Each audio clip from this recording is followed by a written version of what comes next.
Hi, everybody. My name is Lisa Kessler from Kessler Insurance, and I'm here with you today on behalf of Cheers for Charity New Hampshire. And as usual, I'm here with my great friend Joanne. Hi, Joanne. Hey, Lisa. Great to see you. Hi, I'm Joanne. I'm with Lighthouse Physical Therapy, and I'm very happy to introduce our next guest, which is Lynette from the Pass Along Project, and an organization near and dear to my heart, but I can't wait for her to tell you all about it. So, Lynette, please introduce yourself and tell us all about the Pass Along Project. Sure, thank you. I'm Lynette Cation. I'm the founder of the Pass Along Project. And what we do is we collect new and gently used clothing from the public, and we then sort through that clothing and create a starter wardrobe that makes sense in every size for children entering foster care. So when children enter foster care, typically they come with nothing. The court order is to remove the child, and they can't really take anything else from the house. So no one's packing a bag for these kiddos. And foster parents typically have less than an hour's notice. So how do you prepare, for getting clothing and things like that together when you don't know what the next, what size or gender the next call is going to be for? So what we do is we pack a bag in every size, and it's similar to what most families purchase at the beginning of a school year, usually like 7 to 10 outfits. And we just put it together in a way that it makes sense for our New England weather, and have it ready to go so that we can deliver that on a moment's notice. I absolutely love that mission. Do you mind telling us a little bit of history as far as how you got the idea and how you got this whole project started? Absolutely. So, about, well, gosh, I guess it's about 6 years ago now, my husband and I became foster parents. And that was when I learned sort of this is how this happens. I got the call um, for our first placement at around like 3 o'clock in the afternoon. I was at work. I worked about an hour away from my house at that time. And so when the call came in at 3, I said, okay, yes, we'll take them. And there was a sibling group of two. It was a couple of boys that needed our help. And I asked them, what time will he be there? And, they said, well, we'll be there by 5. So I thought, oh gosh, I have an hour to drive, so I'll leave right now and I'll go home, and they'll arrive basically, shortly thereafter. And then I got to thinking, in the meantime, we had gotten a room ready. We had collected some toys and books and things like that, knowing sort of the age range that we were willing to accept as far as a foster placement. But the one thing that we didn't have that all of a sudden I was very aware of was clothing. Mm. So I had asked the caseworker, do we know anything? Do you know their sizes? Miraculously, she was able to call me back with sizes while I was on the road. So I sort of, jettisoned off the exit to go to Target, um, and just, run through there real quick, and grabbed a couple of stretchy sweatpant type outfits, some snacks, and she was able to tell me that one of the children was in pull-ups. Thank goodness she was able to tell me that. So I was able to pick up a case of pull-ups, barely got home in time, to receive them. And when they arrived, their clothes were disgusting. It just, the nature of, the neglect and the abuse was just, the environment was really, really bad. And they needed to be changed right away. The 4-year-old that um, needed the pull-ups was completely soiled. Just, we needed to change immediately. And it was the kind of thing where you couldn't even have brought the kids to the store because they were so filthy, right? It was like one was literally like in a mess. So luckily for us, that's how it worked out, but that's usually not how it works out for other families. So I built this delivery system where we, like I said, pack the bag ahead of time, and then we use volunteers throughout the state to get that clothing kit to the foster parent's house on delivery, within usually an hour or two of getting the call. So that's how it got started. Wow, that's quite a story. Yeah. Yeah, and I've been on the site and I've seen you've got drop-off locations that are very convenient. And I know we've dropped off things and they've been, Yeah. very gracious about, taking everything in and passing it along. How far is your outreach? Are you just in New Hampshire and do cover most of the state? Yeah, so right now we are just in New Hampshire. We're mainly on the eastern side of the state, but we're working on building a volunteer network on the western side as well. Right now we handle the western side through priority mail, so it doesn't get there in the couple hours that we really want for our mission, but it does get there usually the following day, which is also very helpful. Aside from getting the clothing right away, it's also a major expense for foster parents to just buy a brand, whole new wardrobe, whether it's used or new. It's a lot of clothes. If you think about what's in your dresser and things, it's a lot. So that's been a huge help to support foster families and make it so that they're able to say yes every time. Yeah.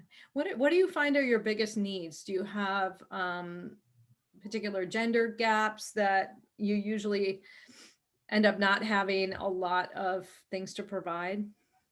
So usually, I mean, we've been doing this now for about 3 years, and we've gained a lot in popularity as far as gaining the clothing and things. So it's interesting because right now our organization is in a point where um, we've nailed this whole clothing collection thing, right? It's like we've gotten super, super good at spreading the word and collecting clothing to the point where we almost have to, like, in some instances, kind of keep it a secret a little bit, because the real need here is that when we collect the clothing in, we need a place to put it and sort it and that type of thing. COVID has caused challenges this year, as you can imagine, with having places allow us to use their space to work in and things like that. So we're actually in the process right now of finding a space that we can rent as a permanent building, so that we can set up shop, and it's basically like a processing center, if you think of it that way. I mean, we collected over 5,000 bags of clothes last year, so we're not necessarily short on any particular size. There may be times here and there where we might be low on a certain size, but all it takes is a shout out on Facebook, just letting people know we're looking for that size, and then instantly we have the clothing.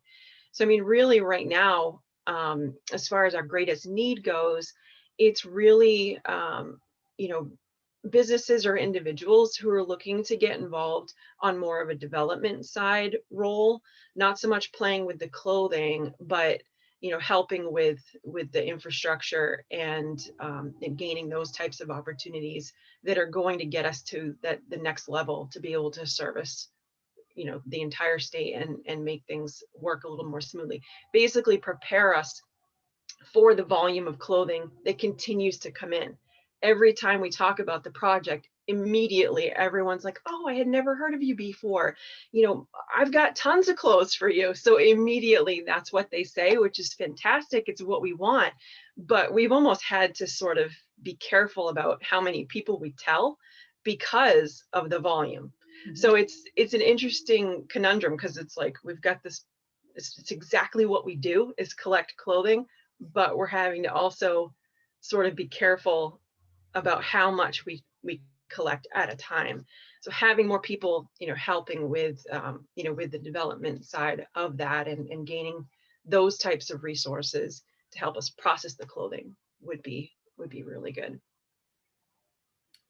What would be an ideal candidate for that? Like what type of business? Are you looking more for space to be able to process? Is that the biggest need? I think we're more looking for basically either businesses to get involved on like a sponsorship level type of thing, because keep in mind, like when we set up shop, if you will, like we used to use local colleges, and we would use their gym, for example, and we would set up like a 4-day long event, and we would go in and set up, do this volunteer event for several days. There'd be a couple hundred people come through and help us sort out the clothes. And then we would leave with it and put it back into storage units, but it would be processed and it would go from like raw donations now to like a finished goods package, right? But not only we were receiving a lot less donations at that point when we were using that method, but also now, of course, we can't gather. So we're needing, we were already growing to the point where we need our own facility. Mhm. And to do that, we're needing the funding. Like people automatically think about, the fact that like, well, what do you need the money for? You're getting the clothes, right? So they don't think of us for like dollar donations. They think of us for the clothing because it's the easiest way to give. And absolutely, we still need that. We still need the clothing. But when you collect the volume of clothes that we collect, you do need a building, which comes with, heat, lights, rent. I mean, it's an enormous amount right now, and we're busting at the seams in the spaces that people have let us use, and we're needing to consolidate it all into one building. And then there's going to be more opportunity there too. Like there's a ton of opportunity to gain more drop locations. As you've noticed, our drop locations are typically a business that has a little extra room, that doesn't mind if people come, the public comes and drops their donations at their business. They kind of put it in the back room for us, and then we periodically come and pick up from them. That's an easy thing for businesses to say yes to, but honestly, we can't even set up more of those drop spots without having this warehouse type space to bring all the clothes back to, because we can't, as weird as it sounds, follow me on this, we can't make it more convenient for people to donate clothing to us, because that will create more clothing donations. And even though we do need those, we're at that tipping point where we can't do more without an actual space. So, and there's so much more to do. There's so much more that can be done. There's so many more children to serve. There's so many more areas to serve. And we're just at that tipping point where we just really need some help to shove us over into that next spot of having a permanent warehouse space. Wow. You have me like my mind's just spinning and Yeah. processing all that information. But it's amazing what you do. I can see why you're at that tipping point, and I hope maybe someone watching this will be that person that makes that connection, right? That is able Yeah. to do that next thing. Right. Would not be fun. We would love to help with that. But we are really grateful for all that you do for these kids Thank and you. the impact that you make. And obviously it's not easy. It's a lot of work. And it's almost more work now, probably not just because of the more clothes, but because you Right. now have these admin issues. Now you have Right. these growing pains. So thank you for doing all that you do to make that difference. If people really want to hear more about this, and I know they will because it's a fantastic program, what's the best way for them to learn more, to get involved? What's the best way to make that connection? Yeah, so they can visit us on our website. That's probably the first place to start. The website is thepassalongproject.com. So they can go there and kind of see, an overview of what we do. Obviously, we described it here, but they can kind of go in and see there's some additional information in there. There's also a form that they can fill out on that website. It's just a quick short form if they're looking to volunteer. And it just asks a few questions about how to contact them and then sort of what they had in mind as far as volunteering goes. There's a few different volunteer positions that are kind of listed on the website. Most of them do pertain to sort of playing with the clothing, whether it's helping us do some laundry or collecting the clothing from the businesses, that type of thing.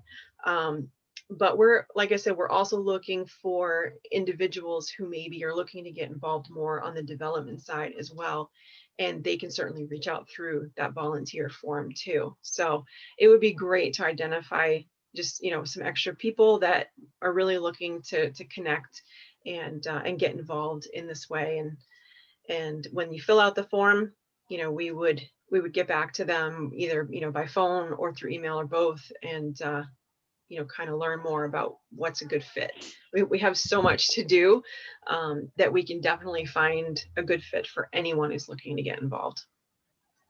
Fantastic. That's awesome, Lynette. Thank you again so much Thank for all you. you do. Thank you for being with us today and Absolutely. sharing all this information. It's been fantastic. We are so grateful. Appreciate it. Thank you so much. Okay. Thank you.